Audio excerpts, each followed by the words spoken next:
zitten hierom te Bandung. Wij gaan u sluiten, luisteraars. Vaarwel tot betere tijd. Leven het vaderland, leven de koningin. Wilhelmus van Nassau, ben ik van Duitsen bloed.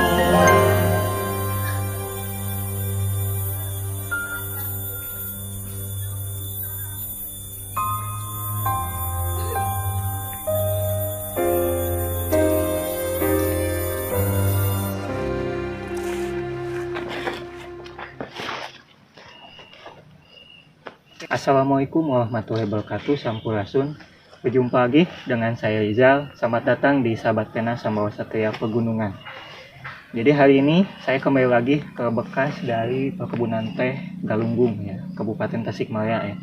Yang mana perkebunan teh Galunggung ini merupakan perkebunan teh peninggalan Belanda ya, dan merupakan salah satu perkebunan teh terbesar di Tasikmalaya ya. Nah, lokasi saya berdiri ini merupakan jalan utama sebetulnya ya, jalan utama menuju ke bekas dari perkebunan teh ya.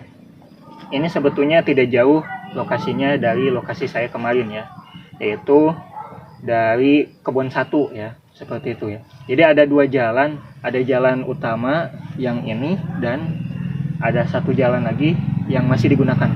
Kalau beberapa waktu lalu kita sudah membahas tentang adanya kasus pemalsuan uang ya di perkebunan teh ini, yang mana itu sempat menggegerkan ya kawasan perkebunan ini, bahkan itu dicatat di dalam buku hukum Hindia Belanda ya saat itu. Nah, mungkin sobat semua tidak banyak yang tahu ya bahwa kawasan yang di sekitarnya sekarang menjadi lahan perkebunan ya, seperti itu, perkebunan milik masyarakat, dan juga menjadi kawasan wisata ya. Wisata yang terkenal di sini itu adalah Batu Mahpar. Ini dahulunya merupakan bekas perkebunan teh terbesar di masa penjajahan Belanda ya. Nah, sekilas mengenai perkebunan teh ini sebetulnya dari catatan peninggalan Belanda yang saya temukan ya, perkebunan teh ini itu didirikan tahun 1883 ya. Yang mana saat itu yang orang Belanda yang pertama kali mengontrak perkebunan ini itu adalah HCR Von Riep ya, seperti itu ya.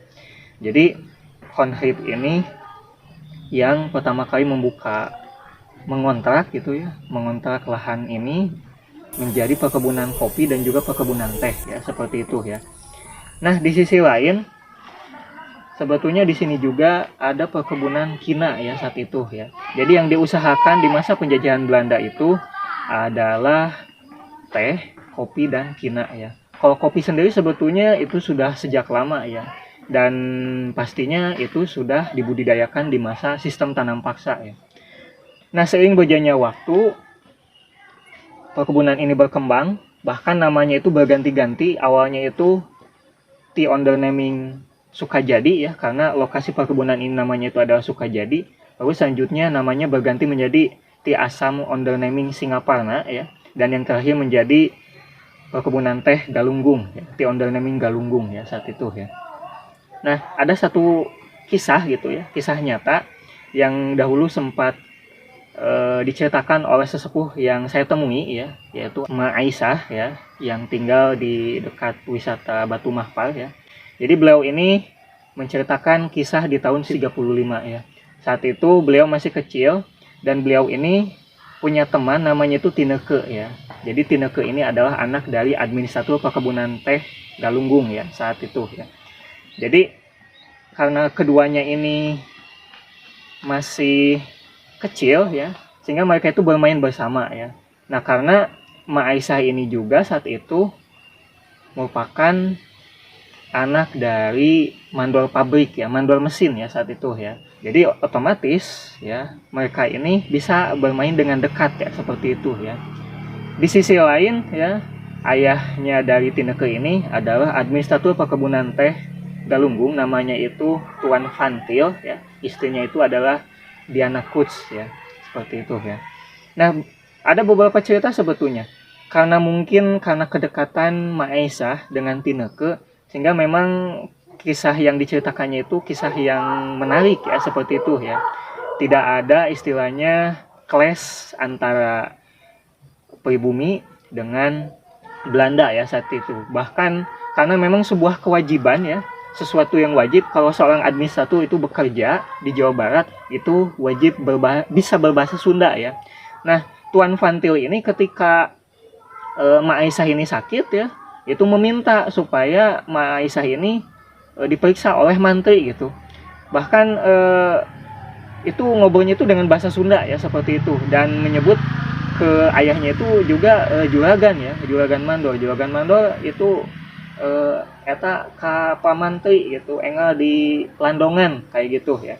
Nah, mungkin karena kedekatan ayahnya saat itu yang berprofesi sebagai juragan masinis di perkebunan teh ini, lalu juga karena Ma Aisyah ini merupakan teman dekat Tineke ya, teman kecilnya, sehingga akhirnya saat itu dibantu ya, tidak ada kesan perbedaan gitu ya, atau pembatas antara pribumi dengan Belanda ya. Meskipun memang ada kisah lain yang saya dapat dari Abah Endong ya, itu diceritakan beberapa tahun yang lalu sekitar tahun 2016 ya.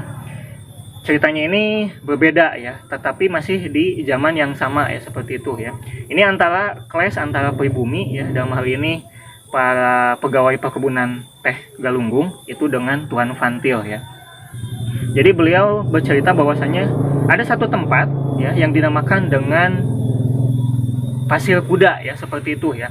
Nah, kisah tentang Pasir Kuda ini sebetulnya awalnya itu dari protes ya yang dilakukan oleh para buruh perkebunan ya, karena mungkin ketidaksenangan mereka ya terhadap kebijakan administrator ini ya, sehingga akhirnya kudanya ini diikat lalu digulingkan ke jurangnya ya, seperti itu ya, dan akhirnya kudanya mati ya. Nah, tempat di mana kudanya ini dikuburkan itu dinamakan dengan Pasir Kuda ya, seperti itu ya.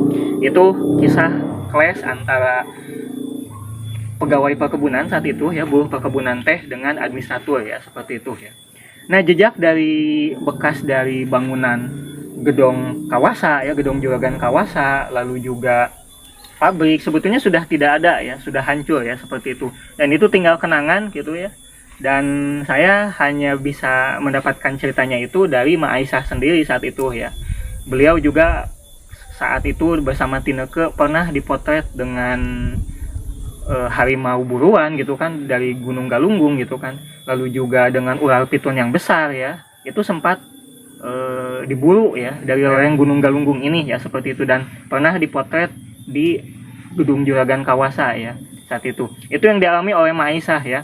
Dan perkebunan ini diceritakan sangat luas ya, bahkan di pagi hari ketika pemetikan teh berlangsung, para pemetik teh itu harus memakai pakaian yang tertutup ya, karena di balik tanaman teh itu biasanya suka atau banyak binatang pacet ya, seperti itu, sama seperti lintah ya, itu ya. Terus kisah yang pilu sebetulnya itu dialami oleh administrator pertama perkebunan teh Sukajadi ini ya, Galunggung ini ya, yang mana Tuan Honrib ya ketika membuka lahan perkebunan teh dan kopi di lereng Gunung Galunggung ini sempat diterjang oleh letusan Gunung Galunggung di tahun 1894 ya. Jadi Galunggung ini pernah meletus 4 kali ya, tahun 1828, tahun 1894, tahun 1918, dan tahun 1982, yaitu ketika era orang tua saya ya. Nah, jadi beliau juga membuka perkebunan kembali ya, yaitu di lereng Gunung Kelud ya, di Jawa ya. Tetapi itu juga dihancurkan oleh letusan Gunung Kelud ya.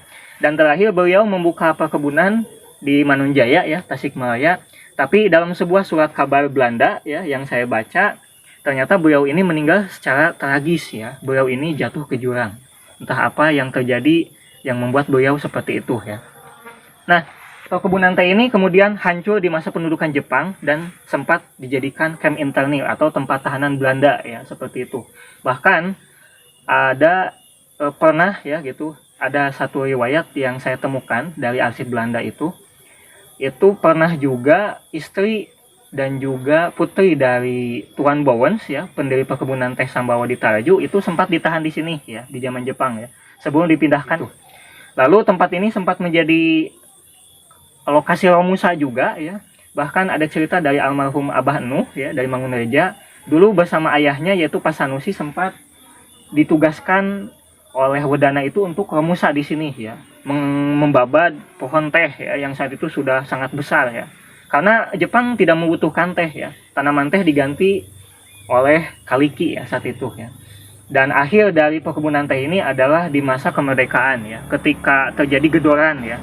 Yang mana gedoran ini sebetulnya dilakukan masyarakat karena masyarakat sendiri takut kalau Belanda ini kembali lagi menguasai perkebunan teh ini ya, seperti itu. Dan saat itu kan Jepang telah kalah ya, sehingga semua bangunannya itu saat itu dihancurkan, perabotannya juga dihancurkan. Itulah mengapa beberapa waktu lalu saya bersama murid saya ya, rekan muda saya itu menemukan banyak artefak ya, berupa pecahan-pecahan keramik zaman Belanda ya, seperti itu ya. Nah, dari kisah ini ya, semoga kita dapat belajar bahwasanya ternyata tanah yang saya ceritakan ini ya, tempat yang saya ceritakan kali ini itu ternyata sudah sangat terkenal di masa lalu